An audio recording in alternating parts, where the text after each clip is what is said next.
Et pour aborder ce sujet, nous avons le plaisir d'accueillir au bout du fil Monsieur l'ambassadeur Medhat El-Meligui. Vous êtes ancien assistant du ministre des Affaires étrangères. Bonsoir. Bonsoir à vous. Alors, à votre avis, quelle est l'importance de cette visite d'État de la part du président Abdel Fattah el-Sisi en Chine en ce moment? Premièrement, alors cette visite-là, l'importance de cette visite est toujours avec la Chine, qui est actuellement la deuxième superpuissance du monde. Mais en ce moment précis, il y a une importance qui dépasse l'importance quotidienne d'un pays tel que la Chine. On parle qu'elle intervient de l'escalade imprécédente des tensions au Moyen-Orient, qui inclut certainement la guerre à Gaza, la complexité de la scène géopolitique dans la région. Alors, il est envisagé avec beaucoup d'impatience à la lumière de l'évolution rapide du nouvel ordre mondial. Ce qui est très important parce que la Chine, comme vous venez de le citer dans votre rapport, cherche à jouer un rôle politique plus important que davantage. La Chine s'intéressait plutôt aux questions économiques, aux questions commerciales avec les pays du monde arabe, mais maintenant il y a des questions où la Chine s'intéresse davantage. Il y a le rôle que la Chine peut jouer, un rôle pivotal, central,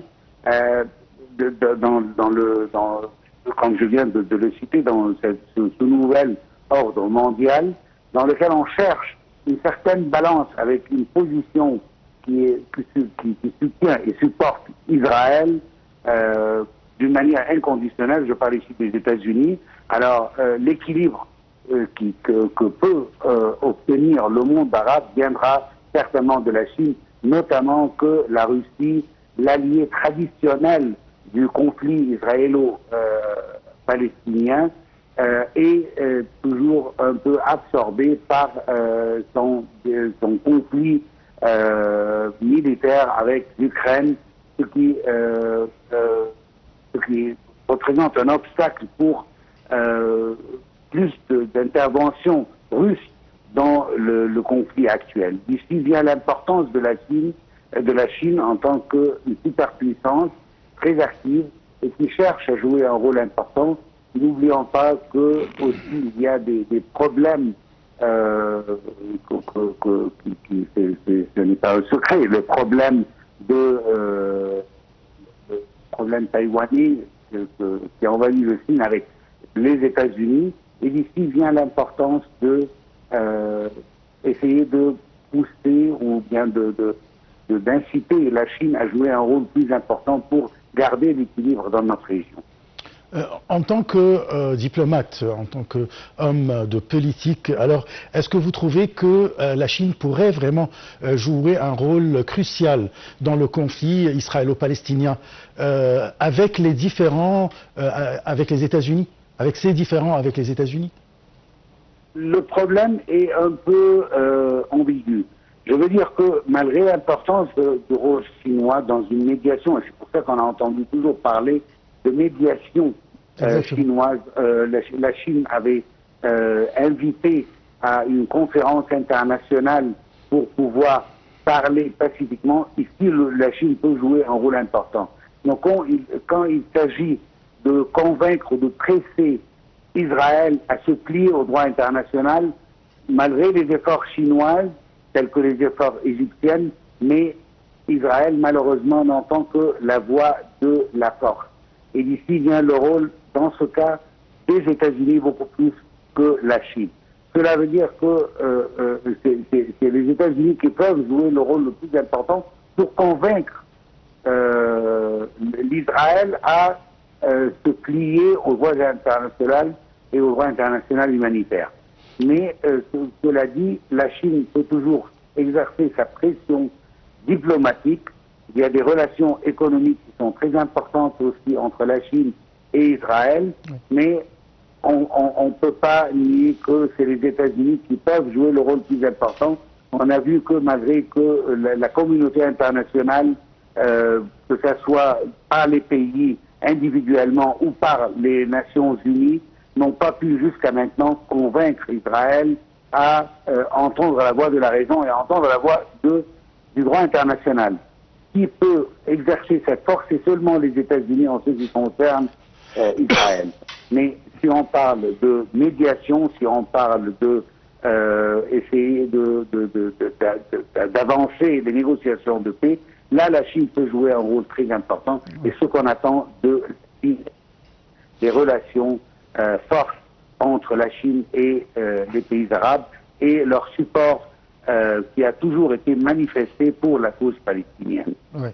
Là, c'est un rassemblement arabo-chinois qui se tiendra dans les prochains jours à Pékin, en Chine.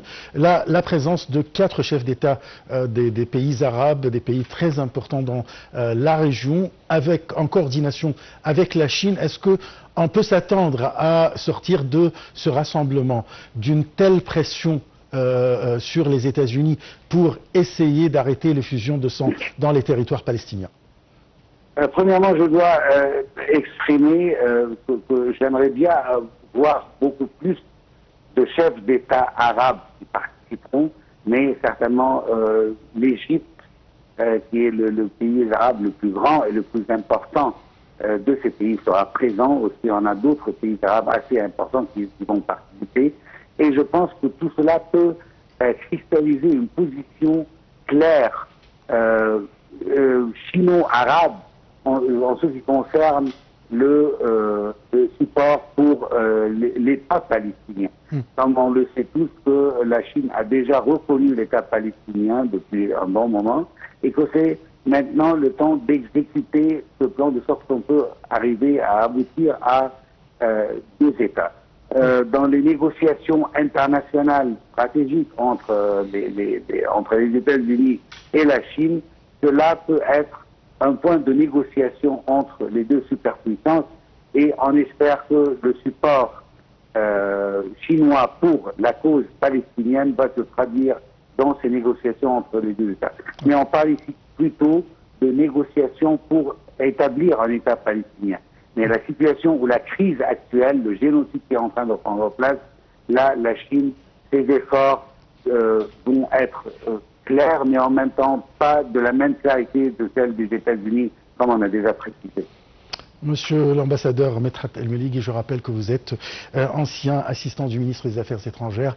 Je vous remercie beaucoup pour ces éclaircissements concernant surtout la visite du président Abdel Fattah el-Sisi en Chine et le rôle que peut jouer la Chine en tant que puissance mondiale pour négocier ou bien pour essayer de convaincre les États-Unis de faire pression sur Israël pour arrêter la guerre contre le Hamas ou bien contre les habitants de Gaza. C'est d'abord l'histoire de 2 très anciennes civilisations. Il s'agit de l'Égypte et la Chine. Un rapprochement s'est poursuivi et renforcé au cours des dernières années, notamment la coopération pratique dans tous les domaines. Les chiffres du tourisme chinois en Égypte ont connu une augmentation significative ces dernières années grâce à divers facteurs tels que les vols directs entre les 2 pays, les programmes de visa facilités et les campagnes de promotion touristique ciblées.